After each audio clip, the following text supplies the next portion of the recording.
Hello, good day. इसके पहले electromagnetic radiation के बारे में प्राय काफ़ी चीज़ें हम लोगों ने पढ़ ली हैं। Maxwell's equation, electromagnetic radiation propagating through vacuum, space और air, through conducting medium, through dielectric medium. We have been familiar with the Poynting vector or intrinsic impedance, energy density of the electromagnetic radiation. It is distributed equally in between the magnetic field and the electric field. एक चीज बाकी रह गया है केवल momentum density and radiation pressure. Before going to the discussion of momentum density and radiation pressure and the radiation force, I would like to give you some example of numericals concerning Poynting vector. और Poynting vector से संबंधित बहुत सारे numerical आपसे पूछे जाते हैं. Chance है कि इस वर्ष जो पेपर आए उस पेपर में भी कोई न्यूमेरिकल इस तरह का आ जाए जो पॉइंटिंग वेक्टर पर आधारित हो. पॉइंटिंग वेक्टर के न्यूमेरिकल तब तक नहीं कर सकते थे जब तक इंट्रिंसिक इम्पीडेंस एयर, स्पेस या वैक्यूम के लिए वैल्यू इसकी पता नहीं थी. Z0 is equal to E by H is equal to 376.72 ohm. Electromagnetic radiation को प्रोपेगेट कराने के लिए एयर, स्पेस या वैक्यूम से भी इतना रेजिस्टेंस, इम्पीडेंस ऑफर किया जाता है. तो एक प्रश्न मान लीजिए ऐसा है, लिख लीजिए. ए बल्ब, हम भी लिख दे रहे हैं, ए bulb or rod, whatsoever it may be, it is a point source. Assume a bulb of power 100 watt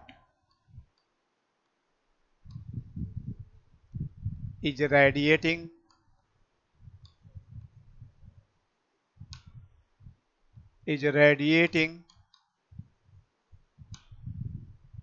energy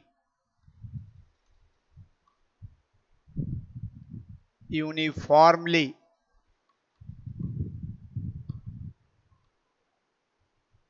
in all the directions.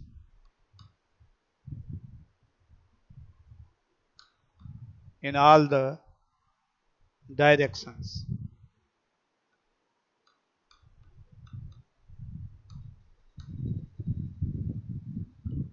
Calculate, मैं बता दूं ये कैसा है. ये बल्ब है, it is a point source. Bulb का power है 100 वाट, 100 वाट. और इधर इधर इधर इधर चारों तरफ perpendicular to the plane of the blackboard and towards inside also. In every direction it is radiating energy uniformly. कमरे में बल्ब जल गया तो चारों तरफ समान रूप से प्रकाश का वितरण होता है. ये प्रश्न है. अब है आपको find out the value of E, electric field component of the electric magnetic radiation. Find out the value of E and H at a distance of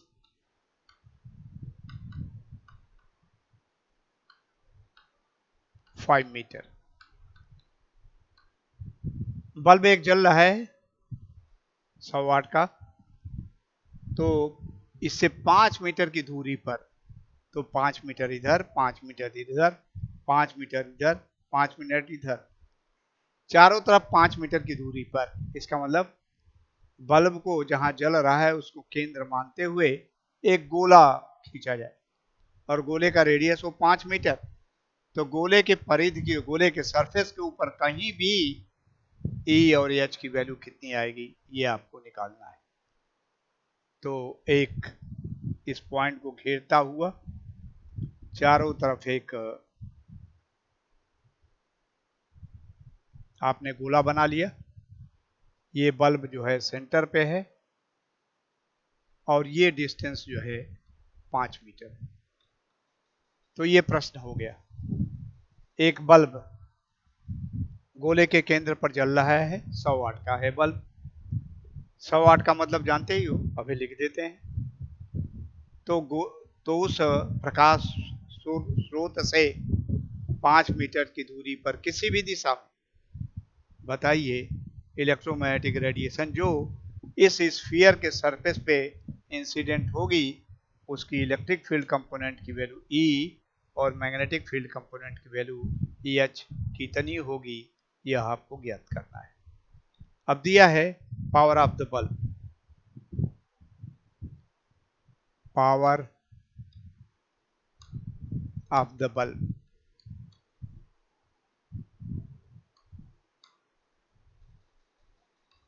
it is equal to 100 watt, 100 watt.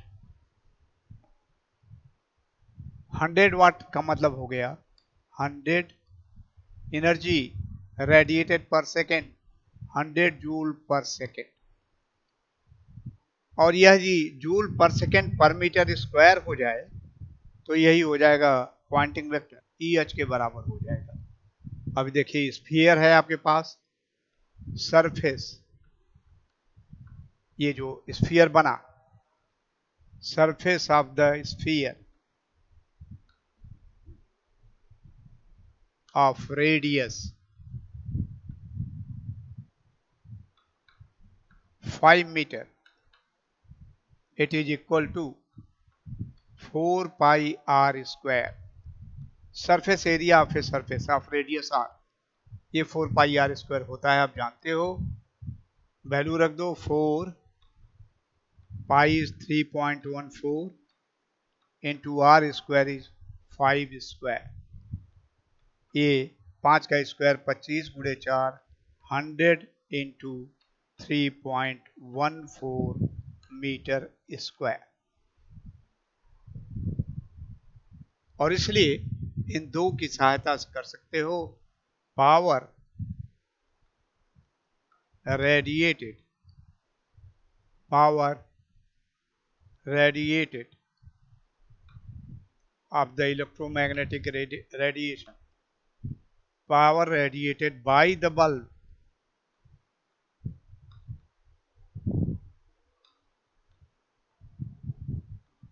per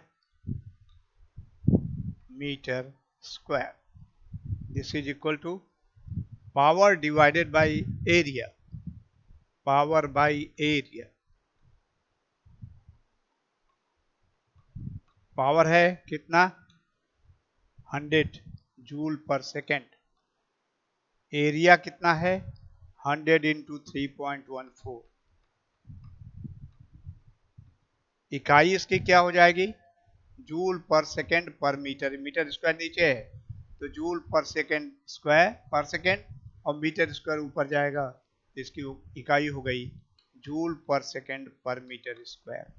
और यही Poynting vector होता है, इसी को हम कहते हैं Poynting vector. तो 100 100 कटा, इसी चीज को हम कहते हैं Poynting vector, and Poynting vector is equal to EH।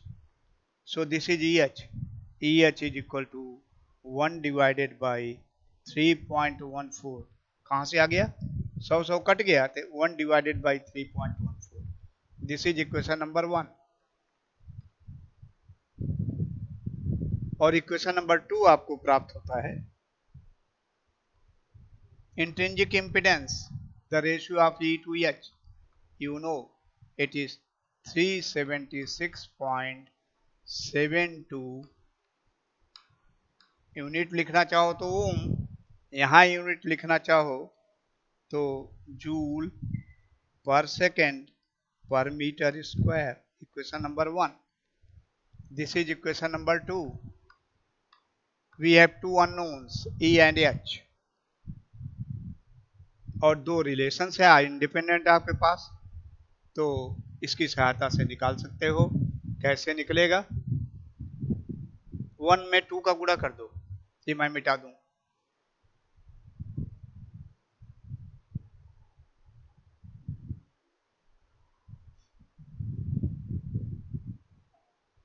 Multiplying equations 1 and 2, multiplying equations 1 and 2 आपस में गुणा कर दो। तो 1 जो है EH है, दो जो है E/EH है। लेफ्ट हैंड साइड का गुणा किया, राइट हैंड साइड का भी गुणा कर दो। तो 1/3.14 इक्वेशन नंबर 1 से, और इक्वेशन नंबर 2 से 376.72। ये EH कटेगा, ई स्क्वायर की वैल्यू आपको प्राप्त हो जाएगी। ई स्क्वायर की value 376.72 divided by 3.14। E square की वैल्यू, कैलकुलेटर हो तो अभी कैलकुलेट भी कर दो, ई स्क्वायर की वैल्यू निकल आएगी।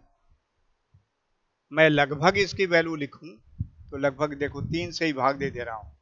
3 इकाई 3, 25 3 75, थोड़ा 1.14 भी है, थोड़ा उससे कम, करीब करीब 120 के करीब आएगा। एग्जैक्टली निकाल लो कैलकुलेटर से, और फिर इसका स्क्वायर रूट लोगे तो 11 का स्क्वायर करें तो 121 होगा, थोड़ा कम तो 11 ही लिख लेते हैं। 11 वोल्ट पर मीटर, रफली 10 दशमलव कुछ आएगा। ए से इक्वेशन नंबर 3। और एक बार ई की वैल्यू पता चल गई तो फिर इक्वेशन नंबर 2 की सहायता से एच की वैल्यू निकल जाएगी फ्रॉम इक्वेशन 2। एच की वैल्यू निकालो, फिर तो 2 इक्वेशन है, 2 अननोन है, बहुत आसान हो गया। इक्वेशन बिल्डअप करना है, power radiated per square metre, per metre square. The amount of energy radiated per second per unit area in the direction of propagation is the Poynting vector। EH के बराबर होता है फ्रॉम इक्वेशन 2। EH की value निकालना है तो EH is equal to 376.72 divided by E। EH is equal to, उधर चला गया,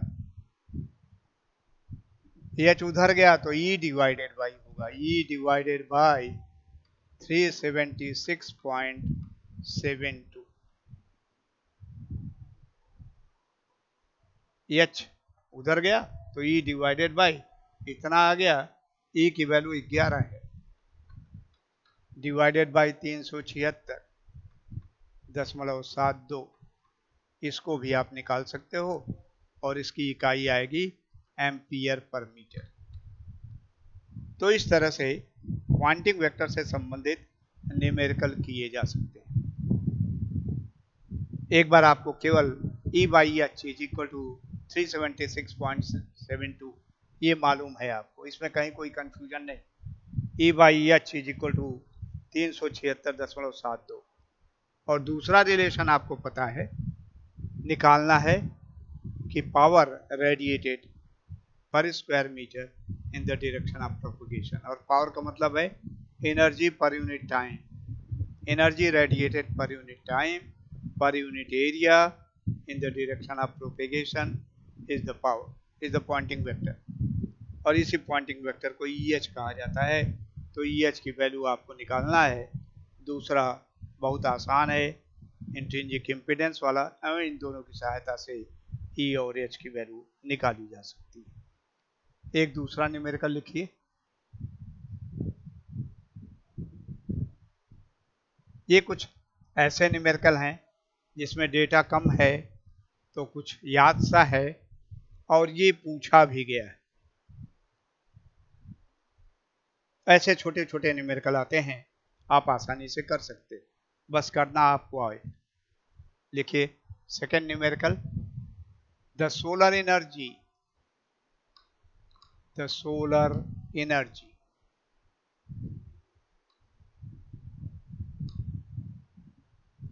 सोलर एनर्जी का मतलब सूर्य से प्राप्त होने वाली ऊर्जा सोलर एनर्जी कहलाती है received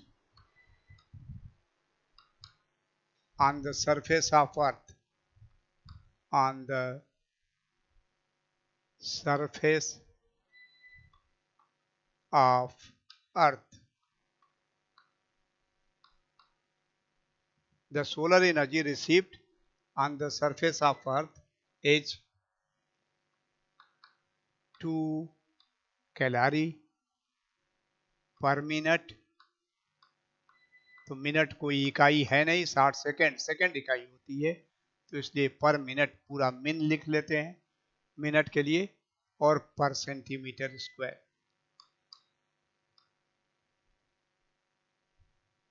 The solar energy received on the surface of the earth is 2 calorie per minute per centimeter square.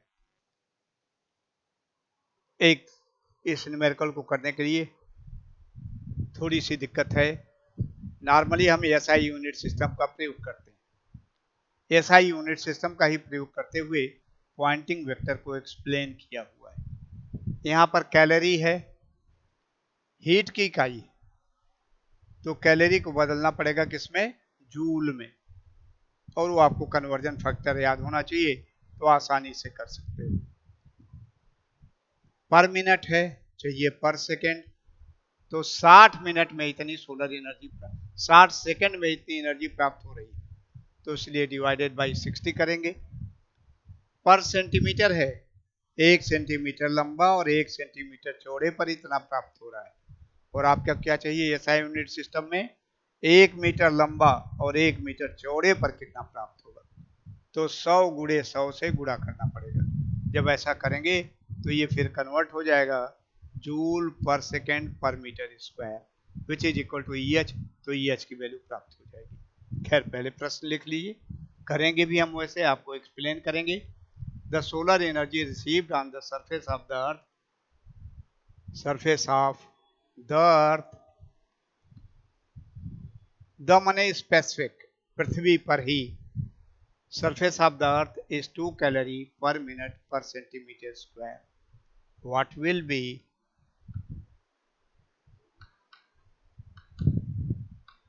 the magnitude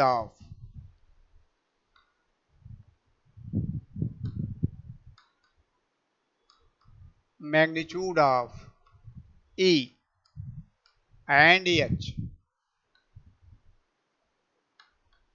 on the surface of the earth, on the surface of the earth?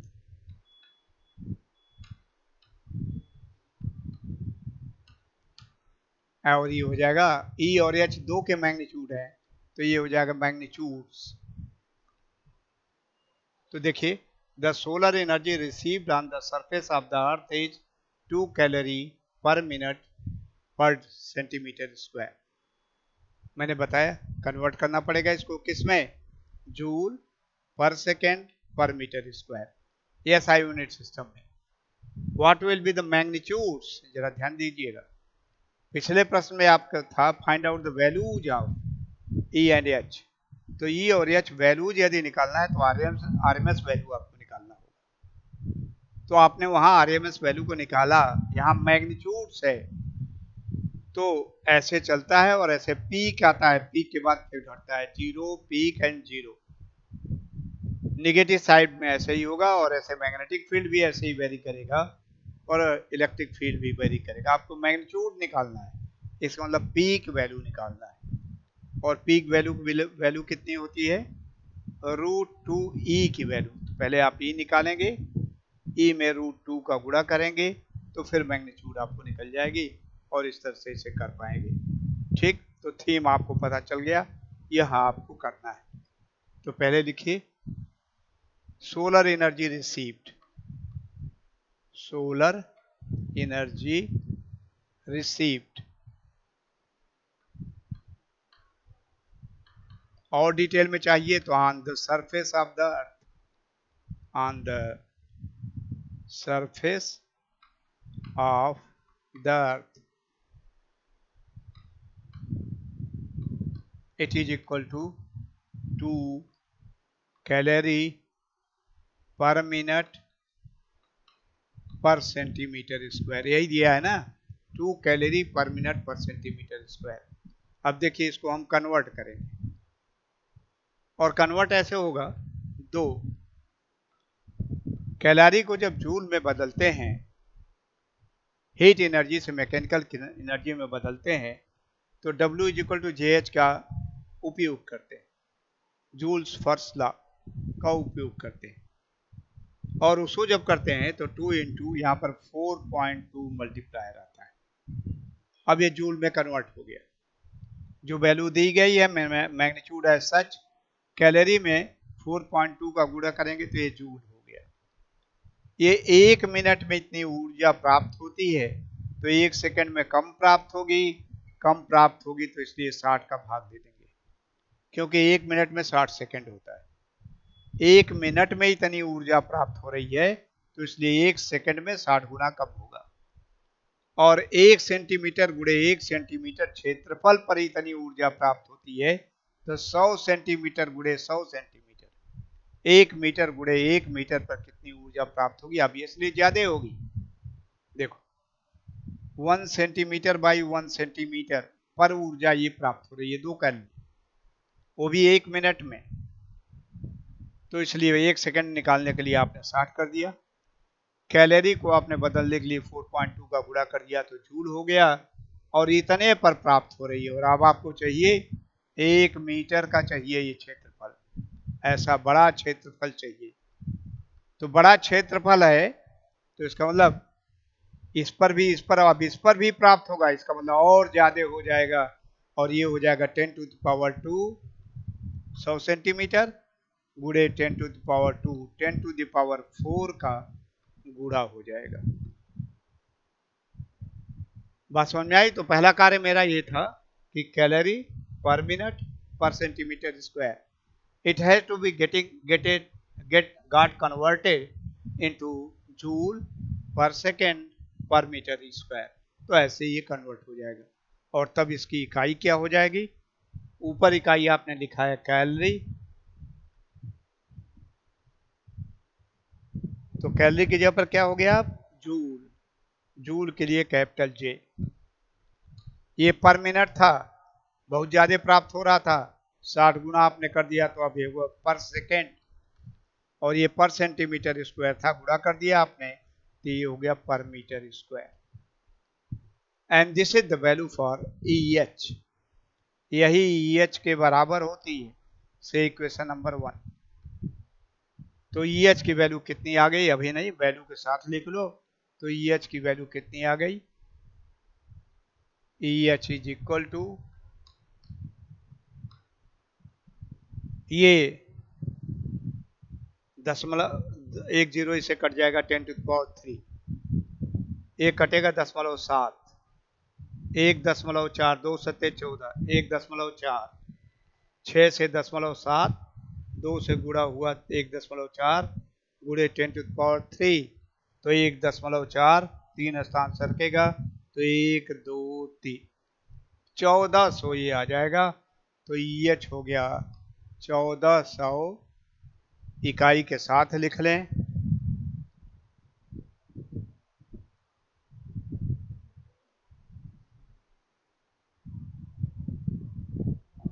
Joule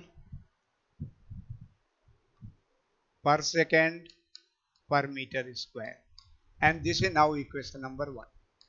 मैं फिर से कर दूं, calorie को आपने joule में बनाया 4.2 की सहायता से, पर मिनट को पर सेकंड आपने किया 60 से भाग दे करके, पर सेंटीमीटर स्क्वायर को पर मीटर किया 10 टू पावर 4 से गुणा करके, तो calorie per minute per centimetre square has now been converted into joule per second per metre square. अब ये कैलकुलेट करने के लिए हम यहीं से, हम पढ़ा भी जानते थे, पढ़ना पड़ा था, तो हम डायरेक्टली कर ले रहे हैं, 1 10 को 0 को यहाँ से काट दिया, 10 टू पावर 3 बचा, मन में याद रखा, 6 से जब 4.2 में भाग देंगे 0.7 आएगा। 0.7 में 2 का गुणा करेंगे, 2 7 14, एक स्थान पे दशमलव तो 1.4 गुणे 10⁻³ तो ये ए होगा 1.4 1 2 3 स्थान सरकेगा तो 1400 जूल पर सेकेंड पर मीटर स्क्वायर ये वैल्यू आ गई, जो दिया है 2 calorie per minute per centimetre square. So this is the amount of solar energy received on the surface of the earth, 1400 joule पर सेकेंड पर मीटर स्क्वायर। और दूसरा इक्वेशन है E by H, this is equal to 376.72 ohm. So this has equation number 2। ये दो equation सब आपको मिल गए, इन्हीं से ई की वैल्यू और एच की वैल्यू निकालनी है। और ई और एच की वैल्यू नहीं निकालनी है, ई और एच के मैग्नीट्यूड्स निकालने हैं। मतलब देखो इलेक्ट्रिक फील्ड ऐसे वेरी करेगा, हालांकि ये आपको शो नहीं करना है, हम यहाँ आपको जानने के लिए बता दे रहे हैं। आपको वैल्यू निकालने को दिया जाए तो इसका मतलब आरएमएस वैल्यू निकालोगे, ई और H. E is the RMS value of electromagnetic radiation, H is the RMS value of the electromagnetic radiation. और ये मैग्नीट्यूड पीक ये होता है मैग्नीट्यूड, और ये √2 टाइम्स ज्यादा होता है। तो जो भी ई और एच की वैल्यू आएगी वो आरएमएस वैल्यू होती है, उसमें √2 का गुणा आपको करना पड़ेगा। √2 का गुणा कर देंगे तो उसकी मैग्नीट्यूड भी निकल आएगी। तो देखिए कैसे उसको हम मैग्नीट्यूड को लिखते हैं E0 से, तो E0 की वैल्यू निकल आएगी। कहाँ E0 ज्ञात करना है, कहाँ E ज्ञात करना है, ये आपको पता चल जाएगा भाषा से। यदि कहा रहे values of E and H निकालो, क्या निकालोगे, आरएमएस वैल्यू निकालना है ई और एच। यदि कह दिया जाए एम्पलीट्यूड, मैग्नीट्यूड, मैक्सिमम वैल्यू, यदि इस तरह के शब्दों का प्रयोग किया जाए तो इसका मतलब आपको E0 निकालना है, EH0 निकालना है, एम्पलीट्यूड भी कह सकते हैं, पीक वैल्यू भी कह सकते हैं, और मैग्नीट्यूड भी कह सकते हैं। Magnitude, amplitude, maximum value, peak value, कुछ ऐसा कहा जाए तो E0 और EH0 निकालना है। तो यहाँ मैग्नीट्यूड दिया हुआ है, इसलिए E0 और EH0 निकालना है। तो पहले E और H निकालो। क्या करेंगे, पहले 1 मल्टीप्लाइंग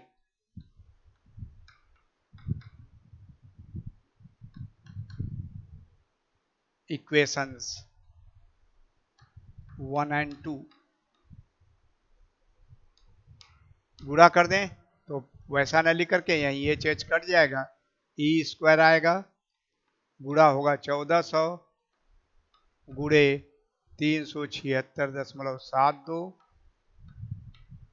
स्पष्ट है, कैलकुलेट कर दीजिए, कैलकुलेटर आपके पास है।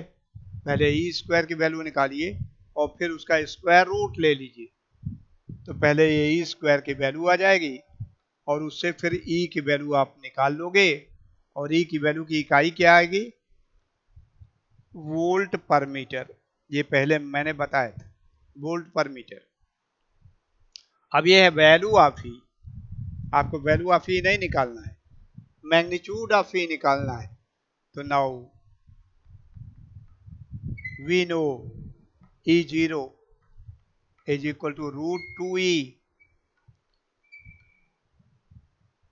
E is the RMS value, E0 is the peak value। ये आपको पता चल गया, ये टिक किया है मैंने, V मत पढ़ लेना। तो E आपको पता है, उसमें √2 का और गुणा कर दीजिए, तो ये फिर ये भी वैल्यू आप निकाल पाओ। हम कैलकुलेटर नहीं है, और ये कैलकुलेशन का काम आसानी से आप कर सकते हो, कैलकुलेटर है। और संभवतः ये अभी एग्जाम्पल जो मैं दे रहा हूँ ये आपके किताब में दिया हुआ है, या पिछले वर्षों में ये पूछा हुआ है। और मैं इसीलिए बार बार आपको इंस्ट्रक्ट करता हूँ, आपसे निवेदन करता हूँ कि उन न्यूमेरिकल्स को जरूर लगा लो जो पिछले वर्षों में AKTU की परीक्षाओं में पूछे गए।